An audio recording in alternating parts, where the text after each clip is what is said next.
Okay, let's talk interviewing. This is something I've done a lot of my life. Interviewing. It's it's a is it it can be very hard, but it also people make it very hard. Uh, I always treat interviewing like I used to treat a first date. Sitting down with a person that you know nothing about. You should have endless amounts of questions. So with interviewing, obviously, if it's someone well known, you can do a lot of prep. Now, I wouldn't say over prep because I think sometimes people can over prepare and have too much information, and then that completely derails you, and you get completely overwhelmed because you've got all of this information and you're just trying to. Okay. So obviously, get your bullet points. Do your research. If they've done other interviews before, watch those interviews so you can get little tidbits. There'll be things that you'll pick up in other interviews that you can make mention of in your interview, and that can get them on side too because they go, "Oh wow, this person has done their research." But there's one thing people don't like is when they walk in, especially if there's someone who's quite well known.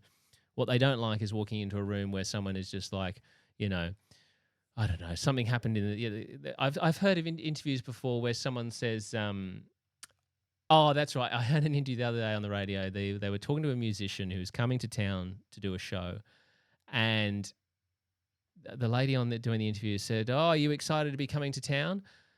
And they'd already been here, like the band that were coming back had been here like a year or 2 years before. I mean, that doesn't take much to go away and just see if they had been here before or if not.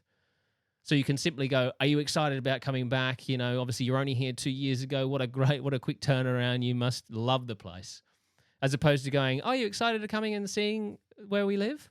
And they're like, "Oh, well, we were just there." And that already makes you out to look like you've done no research. You don't care. So those little things, and that's so little. But you can find out real solid information from other interviews. Again, stealing from other interviews, their questions, or not even taking their questions because you don't reuse that question. You already know the answer. So then you go with them and you go, "Hey, I was watching an interview you did where you were talking about X, Y, Z, which I found really fascinating, blah, blah, blah." And then in their mind, they're going, "Oh, okay, this person's done their research." And they like that because they're like, at least this person is showing an interest and they care. Now, if it's someone who's not well known, maybe it's, I don't know, I'm going to go back to dog training again, but a dog trainer who hasn't done any interviews before, but, they've got a good social media presence. Then scroll through their social media, watch videos that they've done, find something you found really fascinating, and point back to it. Say, "Oh, hey, I saw this video that you did, which was really fascinating about aggression towards other dogs, and you said X, Y, Z. Can you sort of elaborate further on that?"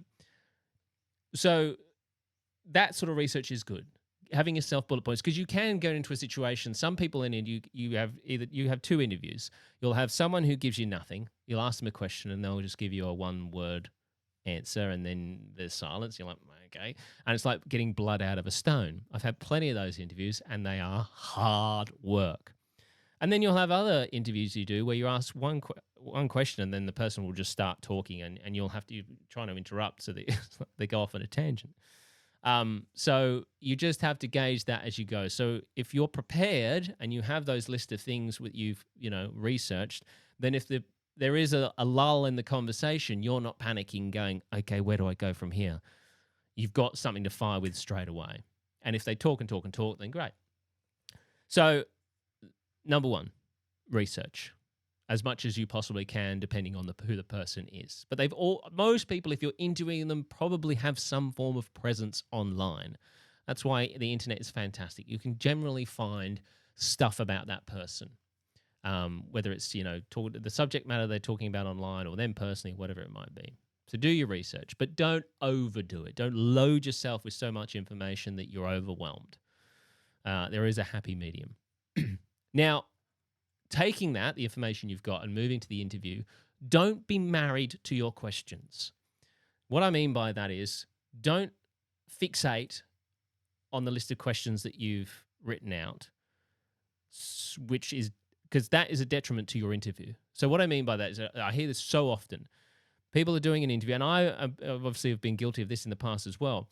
You write out your list of questions, so you know sort of where you want to go.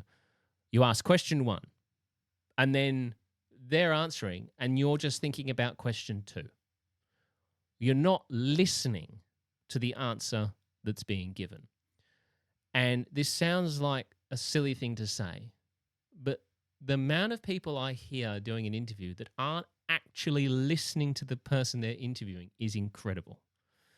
And how do you know when someone's not listening? Well, because the person they're interviewing will drop some sort of piece of gold, and the person will literally finish their answering their question, and the person just goes straight to the next question. And I'm like, hold on a second.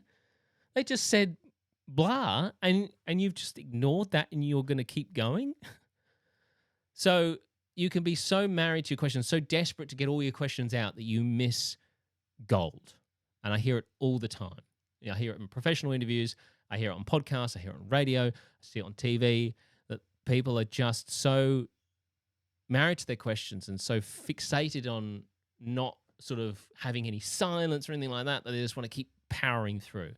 So ask the question and then forget your next question. Have it there on the screen to your right or wherever it is, whatever you're doing, have it there so that you can refer to the next one if there's a lull or there's nothing else to ask or anything like that. But ask the question and then give that person 3,000% of your attention. Listen intently to everything they're saying. Don't let your mind wander. Don't worry about what's coming next. Just listen, because you never know where that could take you. The amount of interviews that I've done where I had a list of questions, I asked the first question and then the person sort of went off on a bit of a tangent. I went, hold on, this is fascinating. And then we just went through the whole interview, get to the very end, and I hadn't asked any of my questions. But I was like, you know what? I have all this gold that no one else has got, because we just went off a tangent talking about X, Y, Z. And you can always bring it back. You can always, and you can ditch some questions and you go, well, okay, so sometimes when you're doing an interview, you might only have 15 minutes with that person, depending on, who they are and their schedule and that sort of stuff. So you may have certain questions you desperately want to make sure you ask. So just highlight the ones that are the most important ones, so that you can interrupt and say, hey, look, this is fascinating, but just before or you might find an inroad where they're talking. They might say something that leads you nicely into one of your other prepared questions. But just listen, because you never know what they might say that could take you on a completely different route. So listening is key. Number one, 100% the biggest one. And people notice that too when you're interviewing. They notice when you're listening, when they notice when you're not listening. And it's like having a conversation with someone. Listening intently makes people feel more comfortable and more into the chat. Third biggest tip is to get comfortable in silence.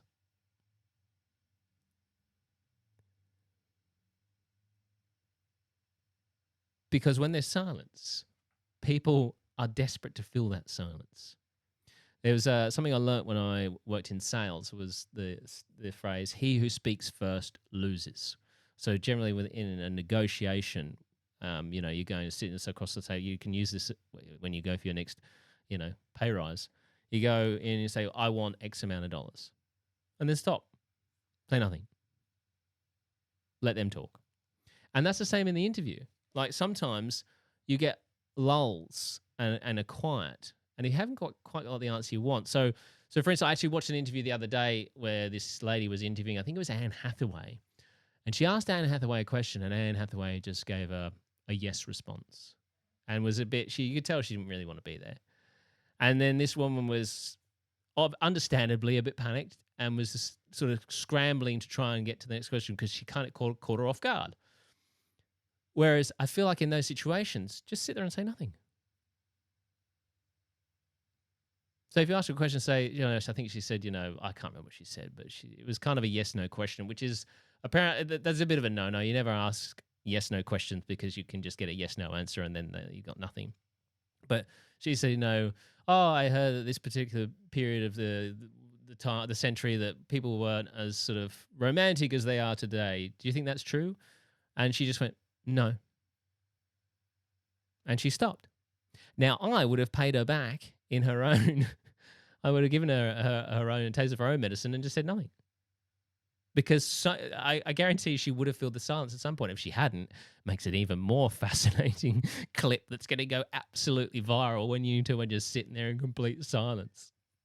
So silence, get comfortable in silence. If you want to watch a pro at this, Louis Theroux is the king of being comfortable in silence. You can see and watch any of his interviews or TV interviews that he's done with, these odd people like Weird Weekends or whatever he's done, and you'll just notice he just stands there in silence, just looking at them, saying nothing, absolutely nothing, and it feels so awkward, and it is, and that's why it's a fantastic tool, because the person will just fill that silence with something, and again, you never know what you're going to get.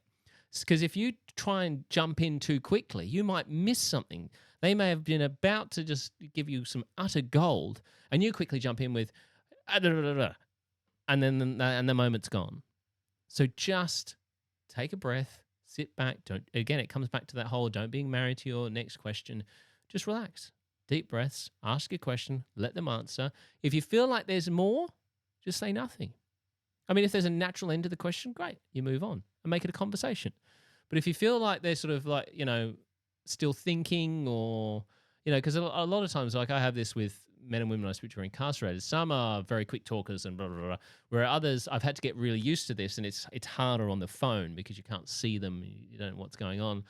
And, some of the guys I've spoken to are a little bit, they speak a lot slower and they're more sort of thoughtful about the way they talk. I have accidentally on occasion sort of spoken over them or interrupted them, and I've missed bits and I've kicked myself going, oh, idiot. So now I'm a lot more like, just stop, allow silence, and if they carry on, great. If not, I'll jump in. So yeah, that's a big one, is getting comfortable in silence. I think that's my biggest takeaways from interviewing people. It's one of those things that you just have to do a lot of to get better at. It's like anything in life, whatever your pursuit is in life, you always have to do lots of it to get better at it. You can certainly watch people who are good at interviews and see how they conduct them. Louis Theroux, 110%. Howard Stern, maybe old school Howard Stern. He's gone a bit weird in the recently, but if you go back to, there's one particular interview that I always tell people to go back and watch. He did a one-on-one interview with him and just Chris Martin of Coldplay without the band, and Chris is sitting behind a piano playing some music and talking.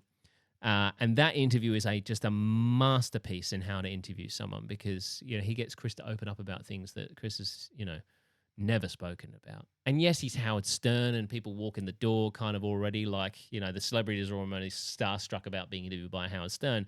So that does benefit him, but he is also brilliant at asking the right questions, because that's the other thing, it's about asking the right questions. So yeah, that's interviewing. Watch other people do it, get comfortable in silence, prepare, don't over prepare, and listen to the answers that are coming back at you. Hope that helps.